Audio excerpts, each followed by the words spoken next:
Si tu as ces comportements, tu as sûrement la blessure de rejet. Bienvenue sur cette vidéo, je vous propose une petite analyse des mécanismes de défense liés à la blessure de rejet. On va voir les différentes stratégies que nous adoptons pour éviter la critique et le rejet. Ces stratégies constituent également le faux self associé à cette blessure.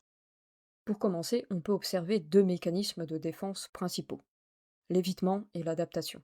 À partir de là, on peut ensuite retrouver plusieurs comportements qui se basent sur ces deux mécanismes.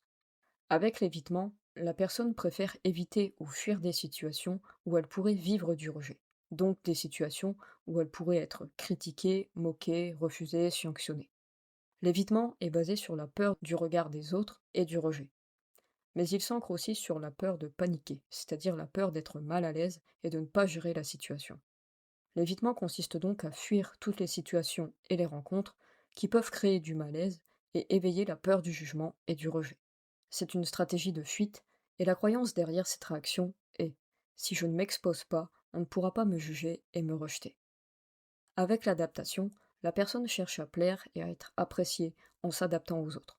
Elle est serviable, cherche à faire plaisir, à répondre aux attentes et aux besoins des autres pour être bien jugée, c'est-à-dire pour être aimée afin d'éviter le rejet.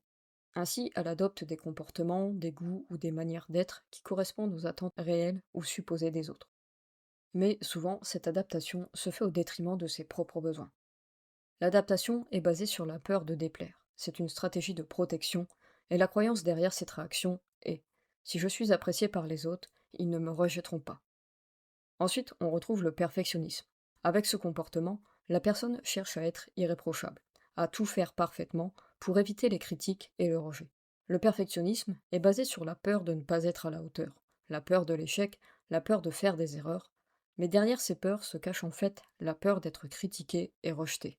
La personne cherche à être irréprochable afin d'éviter la critique.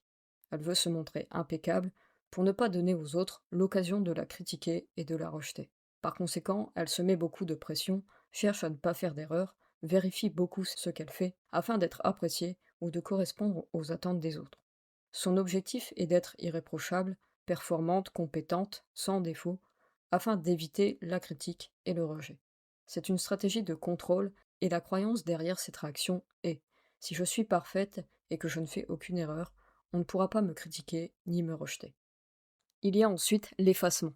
Avec l'effacement, la personne cherche à se faire discrète, à ne pas prendre trop de place dans les relations ou dans les groupes.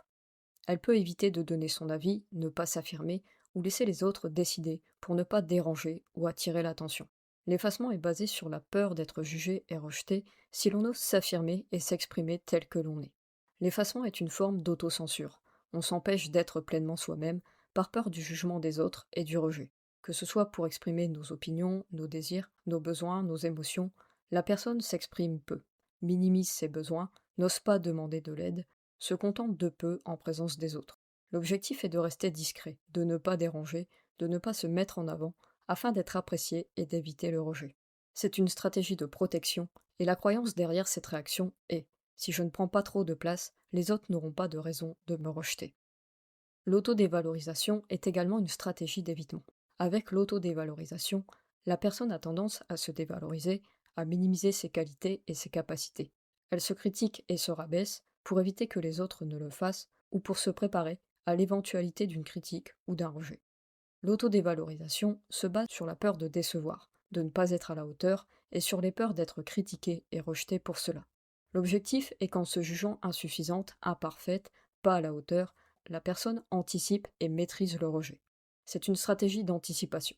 La croyance derrière cette réaction est: si je me critique moi-même avant les autres, leur jugement ou leur rejet fera moins mal. On peut aussi retrouver un comportement d'hyper-indépendance. Avec l'hyper-indépendance, la personne évite de demander de l'aide ou de dépendre des autres. Elle préfère tout gérer seule, afin de ne pas s'exposer à un refus ou à une déception. L'objectif est qu'en gérant tout seul, on évite le jugement des autres, donc la possibilité d'une critique, mais aussi le refus et le rejet de notre demande. C'est une stratégie d'autoprotection, et la croyance derrière cette réaction est: si je ne demande rien aux autres, ils ne pourront pas me refuser ni me rejeter. Enfin, il existe une forme d'auto-sabotage relationnel. Dans ce cas, la personne adopte inconsciemment des comportements qui fragilisent ou abîment la relation. Elle peut provoquer des conflits, se fermer, prendre de la distance, ou tester l'autre pour vérifier s'il va rester ou partir. L'objectif inconscient ici est de créer de la distance, de partir avant l'autre afin d'éviter le rejet. C'est une stratégie d'anticipation face au rejet de l'autre. La croyance derrière cette réaction est: si je provoque la rupture, si je pars avant l'autre, alors je ne subirai pas le rejet. Ces différents comportements constituent aussi ce que l'on appelle le faux self. Le faux self est une identité adaptative que la personne construit inconsciemment et progressivement pour se protéger d'une blessure et adapter son comportement aux attentes extérieures et sociales. Donc le faux self correspond à l'inhibition plus ou moins partielle du soi authentique et l'adaptation de sa personnalité aux attentes extérieures pour être apprécié.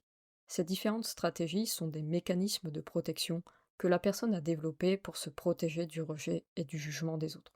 Le faux self permet donc de s'adapter et de survivre psychologiquement dans un environnement perçu comme insécurisant. Mais à long terme, il peut éloigner la personne de ses besoins véritables et de son identité profonde. Le travail de guérison consiste progressivement à reconnaître ces mécanismes, à comprendre leurs fonctions protectrices et à réapprendre à exprimer son soi authentique. Merci de m'avoir écouté et si cette vidéo vous a plu, n'hésitez pas à mettre un j'aime.